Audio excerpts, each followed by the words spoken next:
So, hey, everybody, welcome to episode 1, Starting Something New.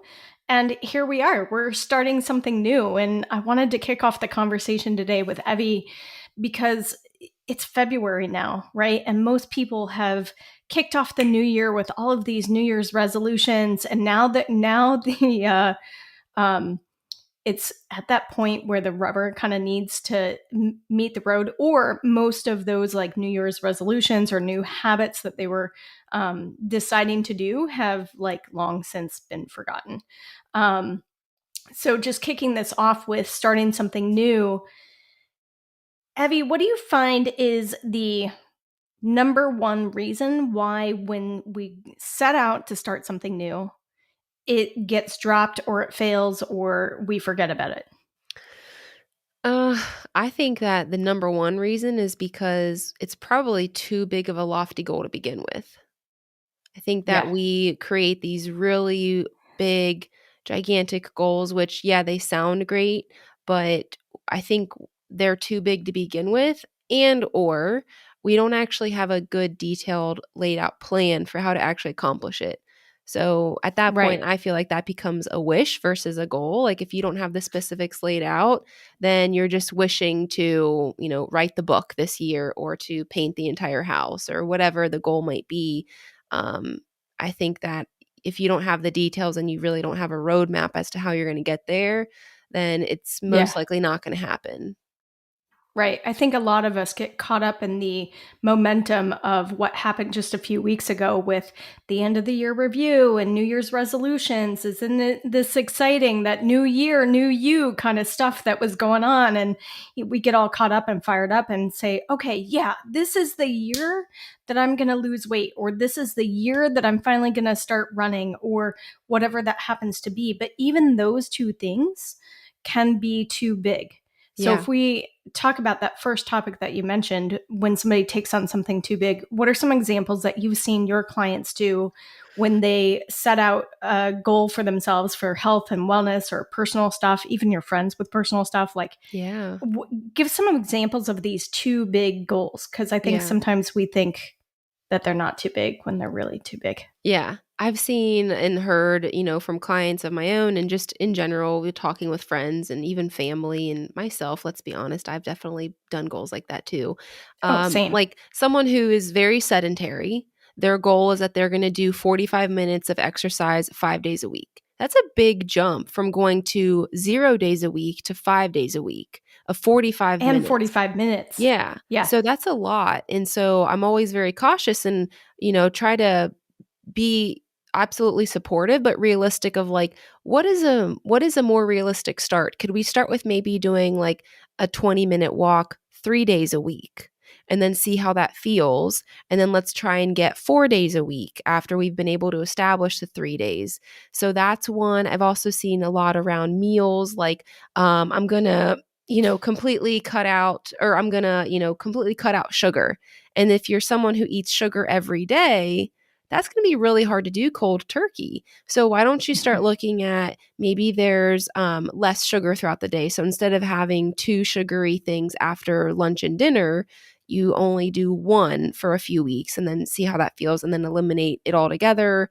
And or you work on crowding out the sugar by adding in better things. So, not even focusing so much on the sugar, but adding in, instead of cutting out sugar altogether, maybe the goal is I'm going to add in one vegetable a day that I typically don't have, or to a meal that I typically don't have a vegetable with.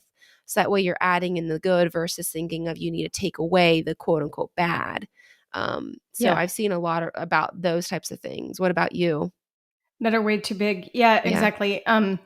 I think it's really common with the type of clients that I work with who struggle with chronic illness, and they don't feel well. And so they take on a lofty goal of, I want to get more energy, Yeah. which is in my mind, that is a very vague Yeah. goal. It's not very clear. It's not very measurable. It's not, like you said, it's not very actionable because there isn't a plan there. Mhm. Or, taking on okay, I'm going to lose weight.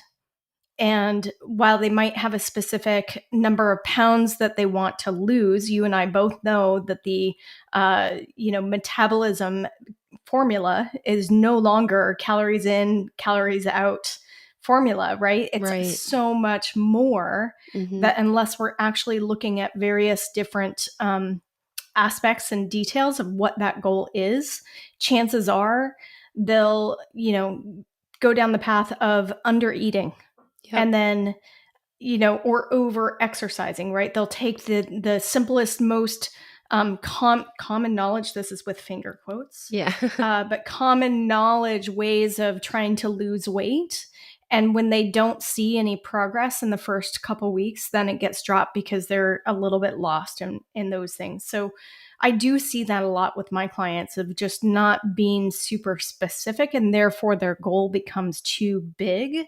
Yep. When I love your example of, instead of working out 5 days a week at 45 minutes when I'm not used to working out at all, let's try 3 days a week at 20 minutes. Or heck, let's just try walking 1 mile Yep. 5 days a week, Yeah. right? And really breaking it into very small steps to build on that one habit and choosing that one thing. Definitely. Um, Yeah. I, It can be, I yeah. mean, again, like I said, I've fallen in that trap before in years past, so I get it. And for me, I see, when you see other people making these big goals, and it is like I do get kind of sucked into the whole like new year, like start fresh, and so I understand that and that's absolutely great if that is motivating for somebody, but make sure that you're going into it with the right perspective or the right intentions and the right realistic expectations, because it's very easy to get swooped up into that big hype of the new year. And the reality is you can't have a new year, new me if you're doing the same stuff you did last year. So you really have to Oh, be trying to yes. do new things and really change who you are. And that's that's a lot of what this podcast is about, is these new habits, this new mindset, this new belief that you need to have about yourself, because nothing new is going to happen if you just repeat what you did last year. Exactly. And that's one of the biggest pitfalls about starting something new is that we don't create space for it, Yeah. meaning we're not letting go of old behaviors, or we're not letting go of certain tasks or even responsibilities or whatever to create the space for the new habit. So, Mhm. just taking the fitness goal as the same example, if you've got a busy work week and you've got kids and you're picking them up from school and taking them to their ball games and all of that stuff, if you're not ready to carve out those 20 minutes 3 times a week, guess what's not going to happen? Yeah. Right? We got to create that space literally in the calendar. And sometimes we have to create that space, in our own um, mindset and belief around these new habits. Like am I becoming Mhm. that is that person that does this habit, and really start to have that in mind too. And I know we'll cover a lot of these mindset ideas in episodes to come, but that's definitely one of the things that I've noticed with my clients is when we do talk about an overarching goal, then the very first step that I ask them to do is like, okay, let's break that into some subcomponents of that. Yep. um, I just ask for three because usually that's an easy way to make it simple, make the process simple. But most habits and most protocols that I work with clients are about 90 days in length. So it makes that math super easy, is that if we have three subcategories, now we've got one habit or one thing that we're going to change each of the 3 months in the 90-day process, Yeah. right? And then we can focus just on that one thing. Yep. I think that Yeah. makes sense to have one thing you're focusing in on and have it and get really, really consistent with it, and where it ends up being second nature. And then you can build on top of that. I was actually listening to another Absolutely. podcast about habits, and they were saying that you can call something a habit when you no longer feel resistance to doing that habit. So at first you're going to feel resistance. There's going to be that, oh, I don't want to do it, or I don't want to get my gym shoes on, or it's too cold, or it's too dark, or I'm tired, or the kids were up all night, so I don't want to get up and go to the gym. So you're going to have that resistance. But when you start to just do those things of like, well, this is just what I do, that is then a habit. And sometimes it is the 21 days that some people say, and sometimes it might be, 6 months for somebody. But again, it's taking that one thing at a time and really making it realistic. And also, I don't know about you, but like not comparing yourself to what other people are doing of like, well, so and so can do that for 45 minutes, 5 days a week, and she has 2 kids as well. It's like, yeah, well, she might have help at home, or, the kids might go to the daycare at the gym or whatever it is. So I think that's a trap too, is we can't get so swooped up into what other people are doing when you think that they have similar situations, because they might not. So don't let that That's hold such you a back. Or fantastic point. yeah, Yeah. it's easy to Fantastic point. do. It's very easy to do, especially when, you know, these days, usually we're not getting 100% glimpse into somebody's life, Yeah. right? We're No. getting the little snippets on Instagram or Yes. Facebook or Yes. text messages with friends, that kind of thing. We have no idea Mhm. what's happening in their world. We have no idea the amount of prep work that they put into place so that they could go do that Right. and manage their other stuff. It's not a simple, like, just adding it on top. And Right. that's the piece that I think I used to really stumble with a lot, is just assuming that, oh, all I need to do is just add this right on top of everything that I'm doing. And Mhm. then the next thing you know, I'm in overwhelm or I am burned out because number one thing that I will always do is sacrifice my sleep Okay. instead. Yeah. Right? So it's like, oh, I'm sacrificing my sleep because I told myself, yes, I want to start working out in the morning. So I'll just get up a little bit earlier. Doesn't Right. mean that I've changed my going to bed earlier. Right. Right. Right. So, making those shifts and those adjustments, I think is really important to, let's just narrow it down to some subcategories and then the one task. Mhm. Now let's look at all of the things that need to shift in order to master that one task. Yeah. But you know what you've talked about too with clients, which I think is such a good point that you've brought this up in the past, is you we talk about not comparing yourself to other people, but not comparing yourself to what you could have done 5 years ago. Where it's like, well, 5 years Oh, ago I was doing this. Right? Like, I think a yes. lot of people do that, is, I don't know why I'm struggling with it now, or I used to be able to do this, or I used to be able to do that. And it's like, well, your situation is so different from back then that I think that's why you're struggling to get it done now. Yes. Yeah, I think that's so good that you brought that up because, again, that was one of the stumbling blocks that I had, before me having any of my health crisis stuff that is in my past history as well. I used to be an endurance cyclist and I used to cycle probably on average 130, 150 miles a week. That was an average week. What? I know. Wow.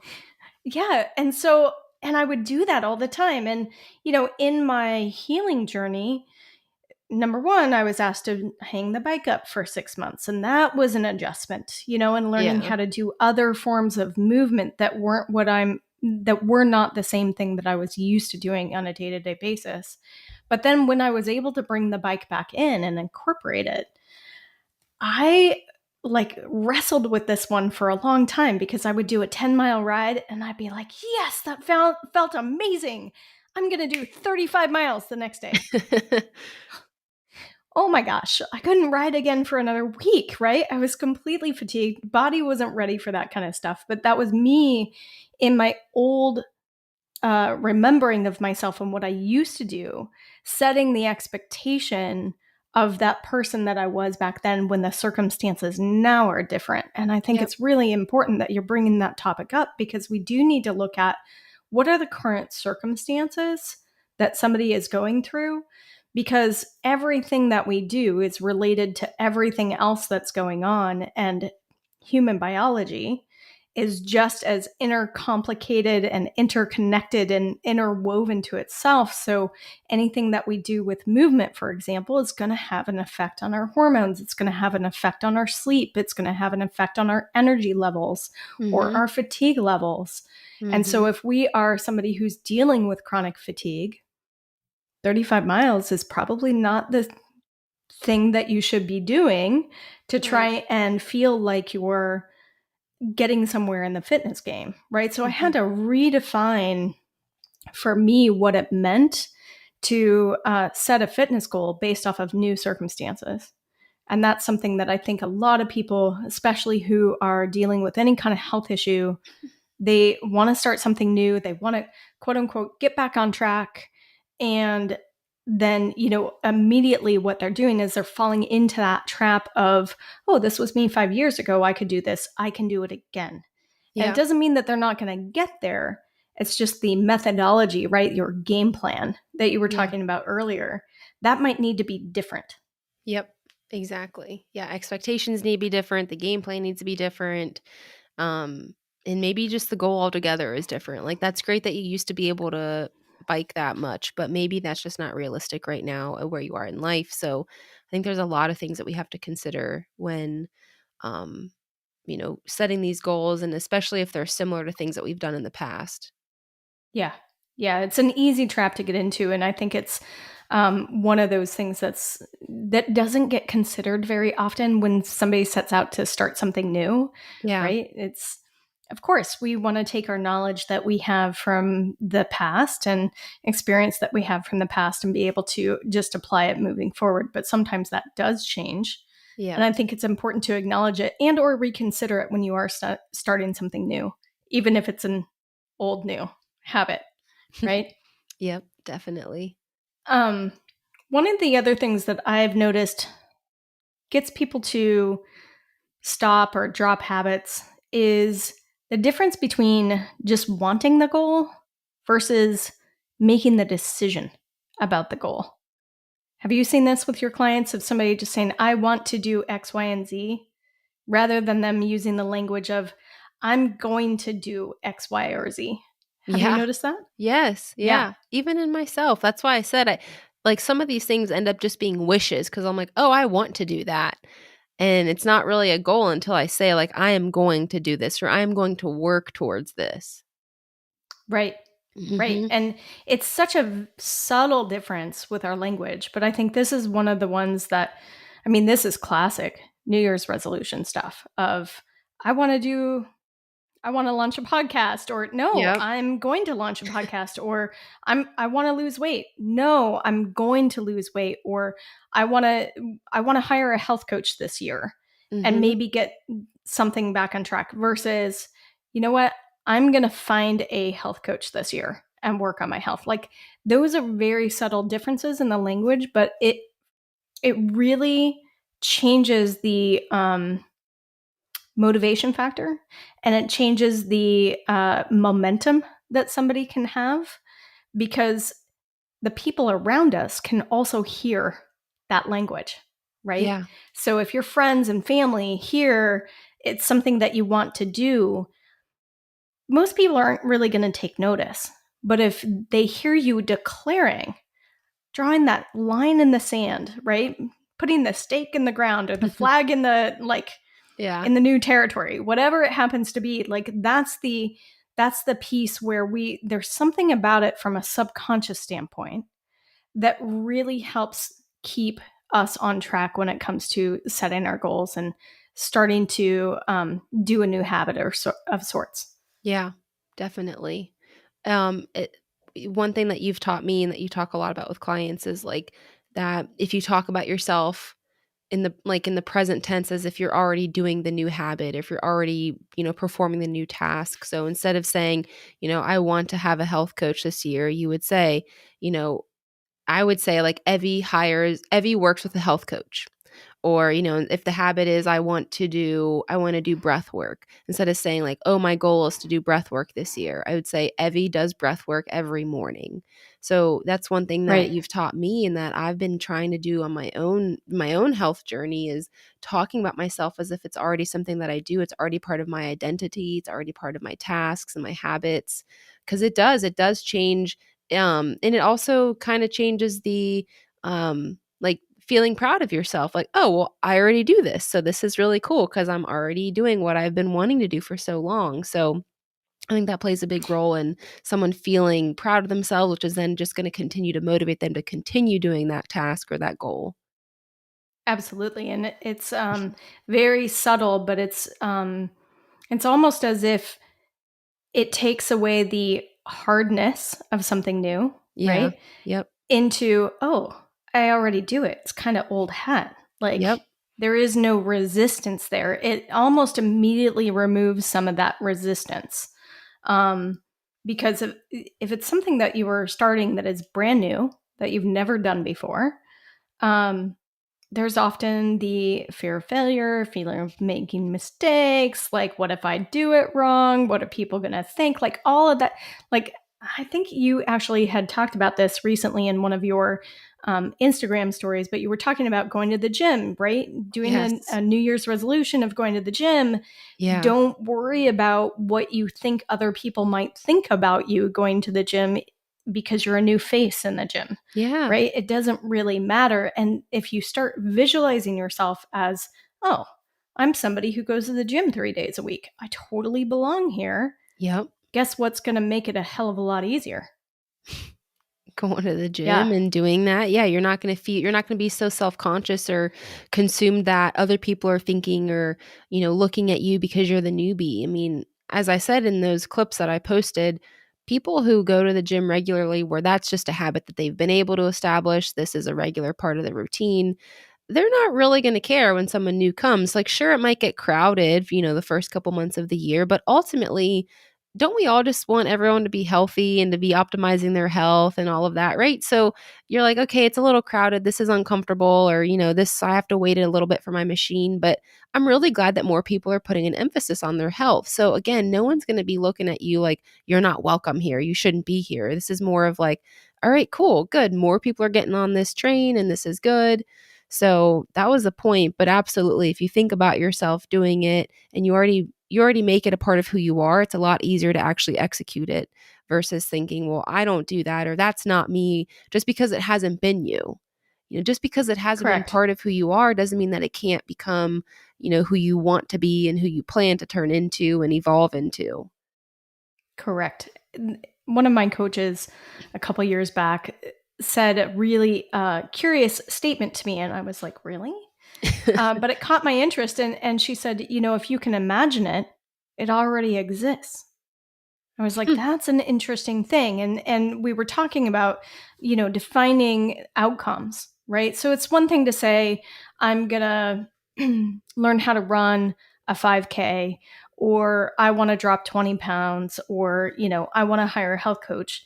It's another thing to describe in detail what that looks like, what kinds of things you're doing now that you've accomplished that task, how you're going to feel, the kinds of clothes you're going to wear, who you're enjoying your time with, what are they saying about it? Like, if you really get detailed into the like minute details of what that experience is going to be like, you now have this self-curated, crafted vision of what that is. And Hmm. it's so much easier to get there, Yeah. right? But if we don't know what it looks like, how am I going to feel in my body when I'm 20 pounds lighter?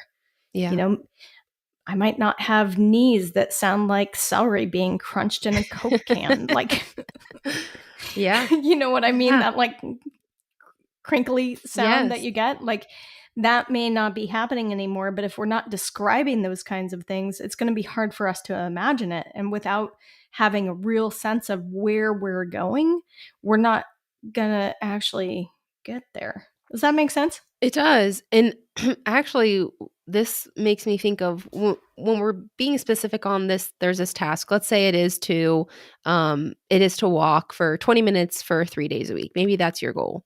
Um, Great. there's research that shows that if you take the time to actually write down or maybe type it in your phone or whatever it is, but write down what that task everything that is involved in that task. So maybe that means you get out your gym shoes, get your coat, you get your hat, your scarf, depending on how cold it is, Because it's weather. winter. Yeah, cuz the winter, you you're going to do that. You're going to get your headphones, you're going to download your favorite podcast that you want to listen to or whatever it is. So if you write down the tasks associated with that habit, and then also either write down or, like you were saying, envision or imagine the 5 minutes before you have to do that task. So the 5 minutes before you go for a walk and the 5 minutes after you go for a walk, it's a lot. Your likelihood of actually executing that habit is actually a lot higher. So that might mean, okay, 5 minutes before I go for a walk, I need to let the dogs out. And then, and then I'm also going to, make sure that the back door is locked. So you're going through all these things of what do I have to do before I leave? And then what does the walk actually look like? What are those steps? And then what does the 5 minutes after I come back look like? And that, again, is going to make it a lot easier for you to actually execute it and then have it become an actual habit for you. Yeah, very similar to visualization of a task that, top athletes use, right? I Yeah. don't know one top athlete that isn't a gold medalist or, championship winner that doesn't use some kind of visualization of what does that perfect game or that perfect dive look like so that they can see themselves doing it before they're doing it. I mean, it's a very we can get into it in depth in maybe in a future episode, but it's a very interesting way that our brain chemistry works and our neurology works to give the body cues, biological cues, to follow through with that. So even if that's learning how to play the piano. There was a study that was done about learning how to play the piano, and they compared the performance of pianists who practiced on physical keyboards every day versus pianists who only visualized every single day. And their performance was the same at the end. Wow. Right. So that tells me that there's so much involved in our being able to visualize what is this future outcome that I want? What does it look like when I have it? And then, like you're saying, what does it look like when I've already got it? Like Yeah. just fast forwarding a little bit more, future pacing a little bit more into that future so that now you're looking back on the transformation that's already occurred, Yep. that you're just getting started. And all of these things, they sound like maybe they might be too big or not really applicable. But when it comes to establishing a brand new habit, I think they're the things that I see people not doing and then they don't succeed. Yeah. Right? The ones who do these things are the ones who do succeed. Mhm. And then they can layer another habit on top of that. And I think that's why it's so important to start with something small because someone listening to this might be like, my goodness, there's so much involved in this new habit. Well, that's the point, is that's why you start with something small and realistic, because it is going to take work. It's going to take mental strength to do it. It's going to take awareness. So if your goal is to lose 50 pounds in 3 months, one, we need to have a chat about realistic goals. And two, we need to talk about, what exactly are the small steps that you can actually work on that will lead to losing weight, right? Maybe there's Right. something else maybe the goal shouldn't be losing weight. The goal should be developing habits that will ultimately manifest in weight loss for you. So Correct. restructuring it in that way, I think, is really important to have those conversations and, maybe um, sitting down and planning it with someone, maybe who's gone through it or who's been able to do it, and just kind of ask them like, well, what was your game plan? Like, what did you do? Or what did you focus in on or not focus in on when you were trying to achieve this goal? Because I think other Yeah. people can be helpful and be a really good resource too. Yeah. Yeah. I guess the last thing that I have to say about this topic is just we live in a culture of instant gratification, right? And that can be very detrimental to our expectations when it comes to starting something new. That we feel like, oh my gosh, day one, I should have that skill nailed, and that's not how it goes, right? Right. I don't know. Do you remember when you were learning how to ride a bike as a kid? I do actually. Yeah, I don't know if I was like too old, like maybe I learned really young or too old so I can remember that, but yeah, I mean it took multiple sessions of trying to figure that out. I did not get it the first session. No, like I think I still have scars on my knees from, the crashes that I would Yeah. have on a bike, Yeah.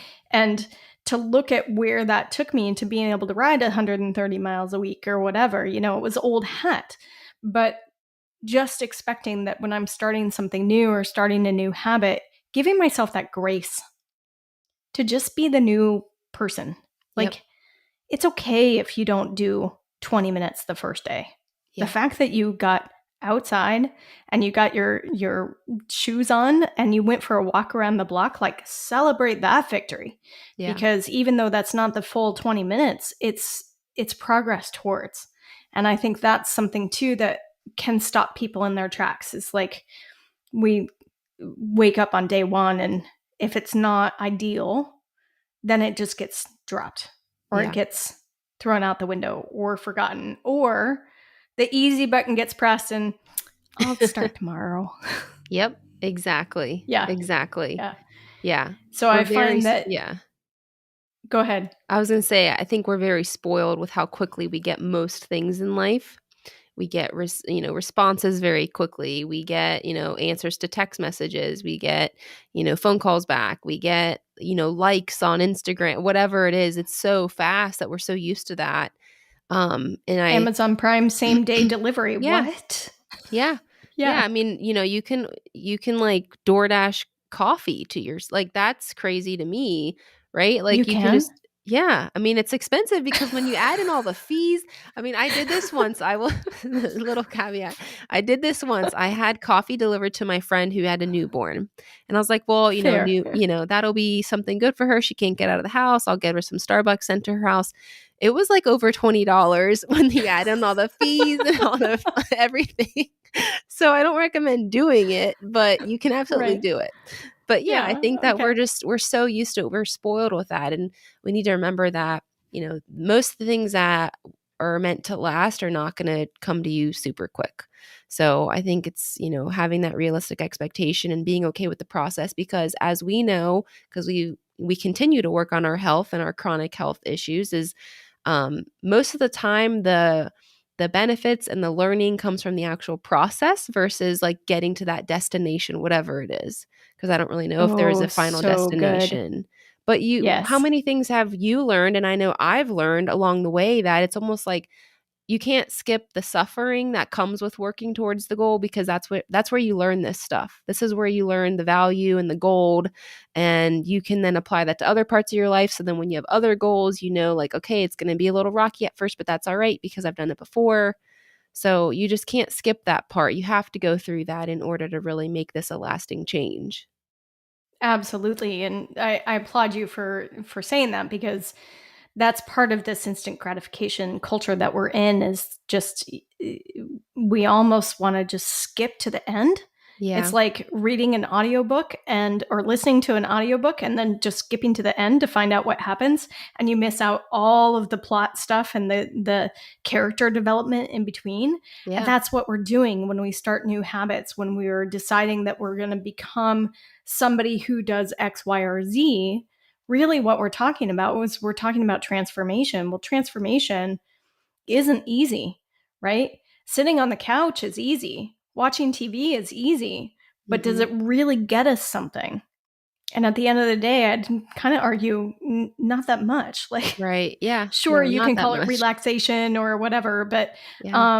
in that sense, like if you're trying to better yourself, it's a mandatory part of growth. There's going to be slip ups. There's going to be times where it's hard. There's going to be times where, you're going to think, oh my God, I don't know if I can do this. Like, but that's okay, because you know that if you just keep going and taking a little bit at a time, right? And making it simpler, or I guess breaking it into more simple pieces so that we're not overwhelmed, then the sooner you're going to get there. But we really have to pay attention to the fact that sometimes the journey that we go on actually has the bread and butter of the experience in it, Yes. Yep. right? There's a Absolutely. reason why they say experts are those who have spent 10,000 hours doing something. That Mm-hmm. pianist, right? That spent 10,000 hours doing something. You bet that they've had challenging times. Or, somebody who is decided to be a mountain climber. You know that they've had challenging times. You know that they've had to work for it. And that's where the experience comes along. So, yeah, Yep. good point. Yeah, definitely. Any last minute thoughts on this topic? I don't think so. I feel like this has been motivating to me too, to kind of retouch, because I've kind of worked through what are my goals, or what am I hoping to achieve this year, and so this is reaffirming the things that I already knew, but I kind of slip out of. So it's been helpful for me too, and I'm sure it'll be helpful for other people to hear as well.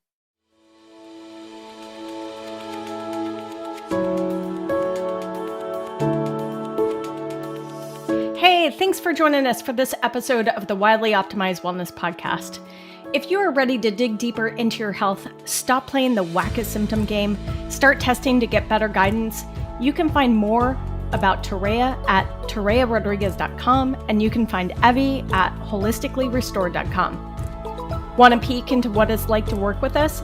Come join us at our Optimized Wellness community. You can find the invitation link in the show notes below.